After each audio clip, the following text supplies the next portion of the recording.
Ukrainian President Volodymyr Zelensky has condemned the latest Russian strikes that killed at least 5 people and wounded 35 others in the southern port city of Kherson on December 24, the president's office said.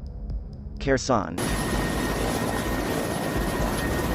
In the morning, on Saturday, on the eve of Christmas, in the central part of the city. These are not military facilities, Zelensky said on Telegram. He shared photos that showed bloodied bodies on pavements. One photo depicted large plumes of black smoke rising from near an apartment block. At least 2 cars were on fire. It is the real life of Ukraine and Ukrainians, the president wrote, and he accused Russian forces of killing for the sake of intimidation and pleasure. Presidential aide Kyrylo Tymoshenko said 16 of the 35 people hurt in the latest attack were heavily wounded.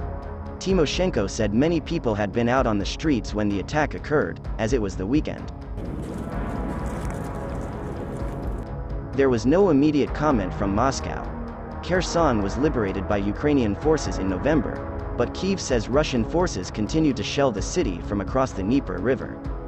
The latest attack on Kherson comes a day after Zelensky warned of possible Russian attacks during the holiday season and urged Ukrainians to be extra vigilant in the coming days. With the holiday season approaching, Russian terrorists could become active again, Zelensky said in his evening video address on December 23. The Ukrainian military leadership has recently warned about new missile attacks on the country's infrastructure and energy supply, noting that a Russian naval unit including a warship equipped with cruise missiles was on combat duty in the Black Sea. Zelensky met with Ukrainian military leaders on December 23 after returning to Kyiv from the United States, saying the armed forces were preparing for the coming months and next year. In Washington, the House of Representatives passed a further $45 billion in aid to Ukraine included in an overall government spending bill and sent the measure to President Joe Biden for his signature.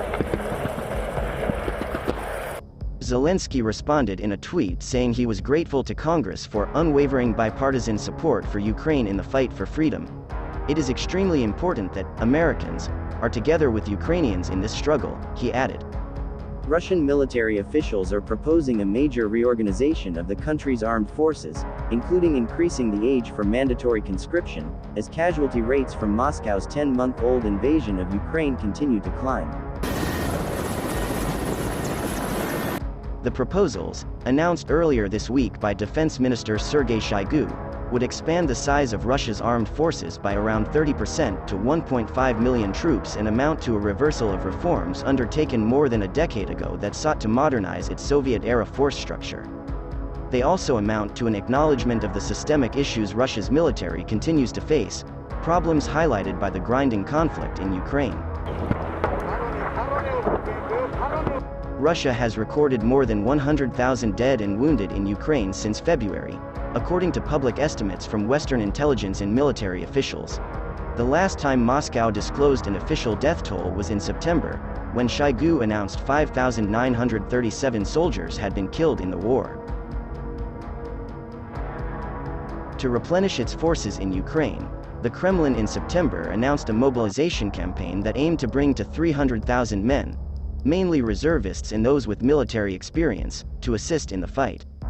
The mobilization order was separate from the regular, biannual draft, which brings between 120,000 to 140,000 men twice a year into service. Those conscripts serve for 1 year.